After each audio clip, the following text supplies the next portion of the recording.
بسم الله الرحمن الرحيم. الإخوة والأخوات أعضاء حزب النهضة الإريتري وكل الإخوة رفاق الدرب من المناضلين من أجل الحرية والعدالة والديمقراطية، وكل أبناء الشعب الإريتري والمسلمين في العالم،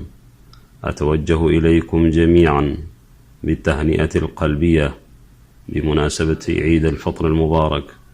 وأتمنى أن يعود على الجميع أعواما عديدة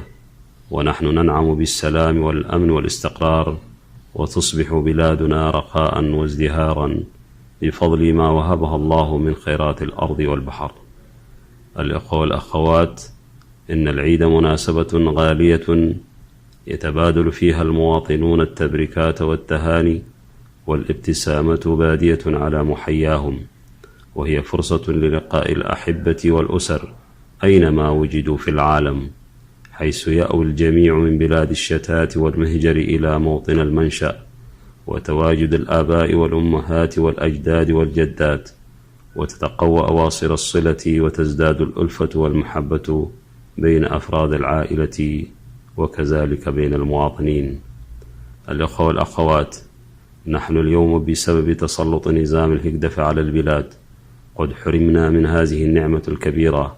وسار العيد فاقدا لكل ميزاته ونكهته، وحرم المواطنون من عطاياه وإلهاماته، لأن البلاد صارت مقفرة وخاوية، فقد هجرها الشباب والكفاءات وأصحاب الأموال، ولم يتبقى فيها إلا العجز والمسنين،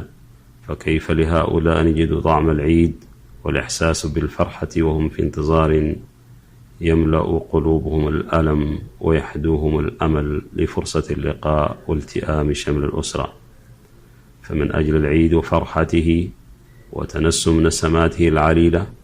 ومن أجل العيد ملؤه الغبطة والضحكة والأنس والتئام شمل الأسرة، ومن أجل العيد داخل الوطن وإقامة المهرجانات الاحتفالية ابتهاجا، ومن أجل العيد الذي يحس فيه المواطنون بحريتهم ويطلقون العنان للتعبير عن مشاعرهم الجياشة، ويؤكدون فيه وحدتهم وتقوى به الرابطة الوطنية بين كل أبناء الوطن، يجب علينا نحن في ساحة المقاومة الإريترية العمل بجد وبمصداقية من أجل إسقاط النظام والتعجيل بإحلال التغيير، وأن على التحركات الجماهيرية التي انتظمت الآن حيث تواجد أبناء إريتريا يجب أن تكون في مسار الوطن، ومن أجل تحقيق المواطنة الحقة وتمكين المواطنين جميعا من المشاركة الحقيقية في إدارة كل شؤون حياتهم. وعلينا أن نؤمن يقينا بأن الجهود المبعثرة لن تثمر، وبالتالي يجب العمل من خلال التنسيق والتكاتف بين كل رفاق الدرب، انطلاقا من الإيمان بوحدة الهدف والمصير. وأقول لكل أبناء إريتريا بالداخل والخارج: